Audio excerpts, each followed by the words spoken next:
5 makhluk yang kelahiran mereka tanpa seorang ibu.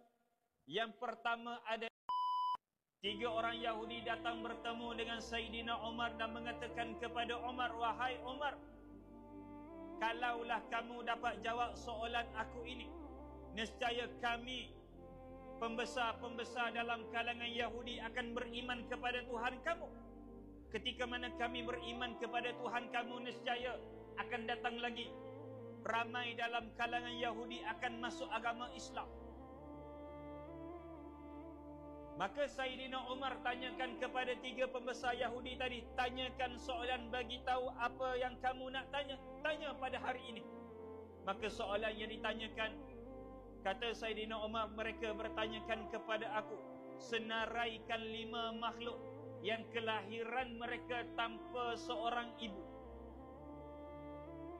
Bila mana Sayyidina Umar diajukan soalan demikian, bersegera Sayyidina Umar menyuruh Salman Al-Farisi memanggil seorang yang bijaksana, iaitu seorang sahabat Nabi Sayyidina Ali radhiyallahu ta'ala anhu. Di sinilah ulama nak menunjukkan betapa bijaknya Sayyidina Umar Ibn Khattab. Dia memanggil Sayyidina Ali untuk menjawab bagi pihak kerajaan. Tak apalah, aku tak perlu jawab pun soalan kamu, aku hanya perlu hantar rakyat aku untuk jawab soalan kamu. Dalam keadaan Yahudi itu tak tahu yang rakyat yang akan menjawab soalan dia ini adalah menantu kepada baginda Nabi sallallahu alaihi wasallam. Maka kata Salman Al-Farisi, ya Ali, bersegeralah pergi kepada Sayyidina Umar, selamatkan Islam, selamatkan Islam.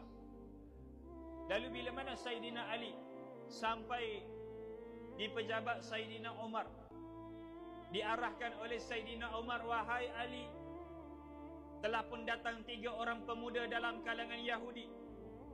Mereka ini pembesar-pembesar Yahudi. Mereka nak tanyakan soalan kepada kamu. Kamu jawab apa yang ditanya. Maka bila mana ditanyakan soalan, wahai Ali, senaraikan, bagi tahu kepada aku 5 makhluk yang kelahiran mereka tanpa seorang ibu. Kalau malam ni kita boleh jawab ke tak? Maka jawab Sayyidina Ali, 5 makhluk yang kelahiran mereka tanpa seorang ibu. Yang pertama adalah Sayyidina ataupun Nabi Adam alaihi salam. Boleh buka muka surat ataupun boleh buka surah Al-Baqarah daripada ayat 30 sampai 38. Sayyidina Ali mengatakan makhluk yang kedua dilahirkan oleh Allah, dijadikan oleh Allah tanpa seorang ibu adalah Hawa, isteri kepada Nabi Adam alaihi salam. Boleh buka surah An-Nisa ayat yang pertama. Makhluk yang ketiga, kata Sayyidina Ali, makhluk yang ketiga diciptakan oleh Allah tanpa seorang ibu adalah seekor unta putih. Unta putih yang dijadikan mukjizat kepada Nabi Saleh alaihi salam. Kan ketika mana di zaman Nabi Saleh diminta kepada Nabi Allah Saleh untuk tunjukkan satu mukjizat, maka keluarlah seekor unta daripada celahan batu, dan unta itu lahirnya tanpa seorang ibu. Dan yang keempat, makhluk yang dilahirkan ataupun makhluk yang lahir tanpa seorang ibu adalah ular tongkat Nabi Musa alaihi salam. Itu panjanglah cerita ni.